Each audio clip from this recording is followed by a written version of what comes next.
Let me give you some examples. Here's one right here, Cain and Abel in chapter 5, verse 31. When you go up in chapter 5, verse 31 of the Quran, you see Cain kills his brother Abel, doesn't know what to do with the body, and so he sees a raven burying its partner, so he follows the example of the raven. Is that in your Bible? No, for one very good reason. That was never written while the Bible existed. It was written long after the Bible was canonized in the 2nd century. It comes from the Targum of Jonathan ben Uzziah, a Jewish scribe who was just doing this basically for fun. He didn't even consider it to be authoritative. The very next verse then talks about the blood of Abel, and it's fascinating because it talks about the children of Israel and mentions that he who takes the blood of one, referring to the blood of Abel, is if he takes the blood of all. But he who saves the blood of one is if he saves the blood of all. Have you heard that verse before? You will if you listen to your politicians, because all the politicians love that verse, proving that the Quran is a book of peace. Don't take the blood of one because you take the blood of all. Save the blood of one because you save the blood of all. What they didn't realize, look at the beginning of that verse. O children of Israel. This has nothing to do with Muslims. What's more, this verse was actually included in the Bar Sanhedrin in the 5th century. It was fascinating because at the beginning of the 5th century, the scribe who was writing the Bar Sanhedrin took the story of Jonathan ben Uzziah about Cain and Abel, incorporated it into the text, and then he started writing in the margin in his own pen about the blood of Abel. He who takes the blood of one, he takes the blood of all. He who saves the blood of one, is if he saves the blood of all.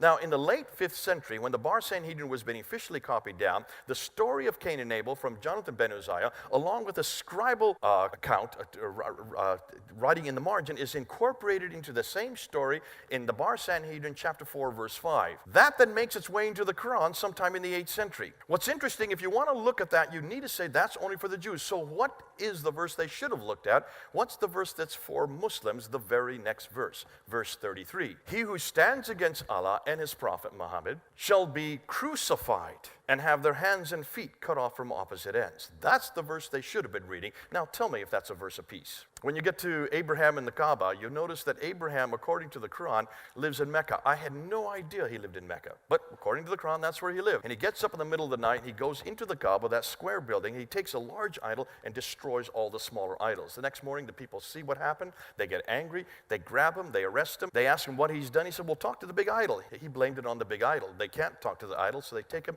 and they throw him into a fiery pit. That's in chapter 21, verse 51 to 71. That same story comes from the Mishnah Rabbah, written in the 2nd century again. It's another Jewish fable, never considered to be authoritative, and yet it finds its way into the Quran sometime in the 8th century. And my favorite one is chapter 27, verse 17 to 44. This is the story of Solomon and Sheba, and this is the story I must have missed in Sunday school, because this story is a lot more exciting. According to the Quran, Solomon was marching his birds, getting them ready for battle, and they would fly up over the enemy, and they would drop a stone onto the enemy with the name of the enemy they're going to kill on the bottom. The first Air Force ever invented, Solomon. Did you know that? One day as he's marching his bird, getting them ready for battle, he notices that the one bird, the hoopoe bird, his favorite bird, is missing. And he gets angry, and then he sees it flying in from the south and lands at his feet and talks to him. Lo and behold, Solomon can talk to birds. He asks him where he's been. He says, I've been down in the south. There's a gorgeous queen in the land of Sheba. You've got to go see her. He says, I'm way too busy. Why don't you fly on back down and bring her up? So he does that, flaps on back down to Sheba, lands at the foot of the queen of Sheba, talks to her.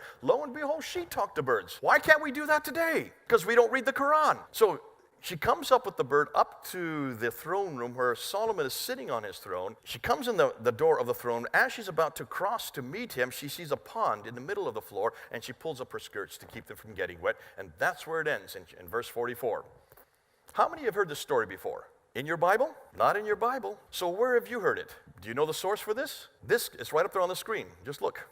Second Targum of Esther. This is a well-known account. Almost exactly the same story that's in the Quran you will find in the Second Targum of Esther, except for the very end. At the very end of the Second Targum of Esther, as she's crossing and as she pulls up her skirts, she has hairy legs. When Solomon sees the hairy legs, he cries out in surprise. That is kept out of the Quran for obvious reasons. When you look at Mary and Imran and Zachariah in Surah 3, ayah 35 to 37, you will see that that story also comes from the Proto-Evangelions, James the Lesser.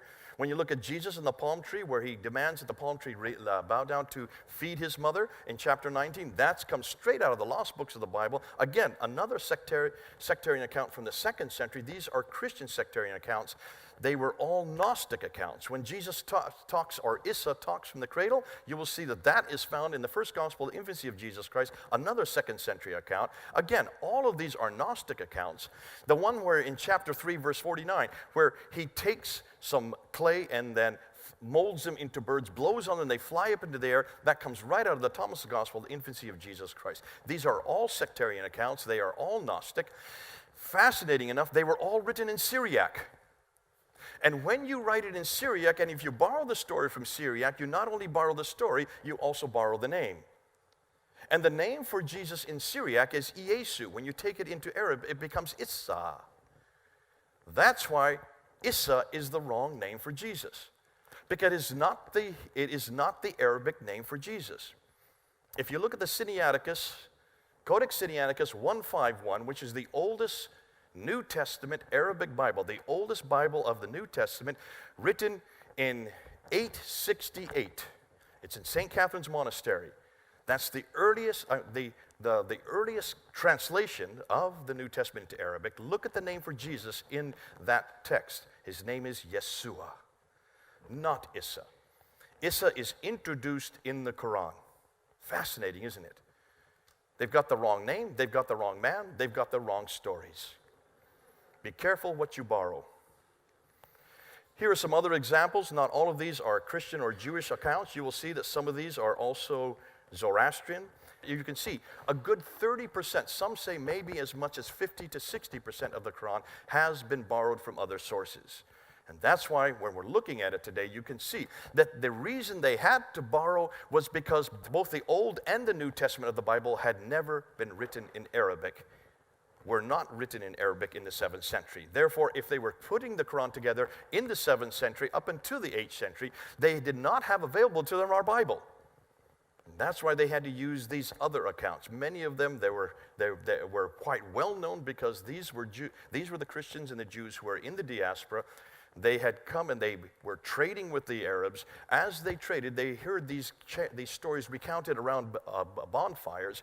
And many of these stories were then incorporated into the Quran because they were recounted in the vernacular.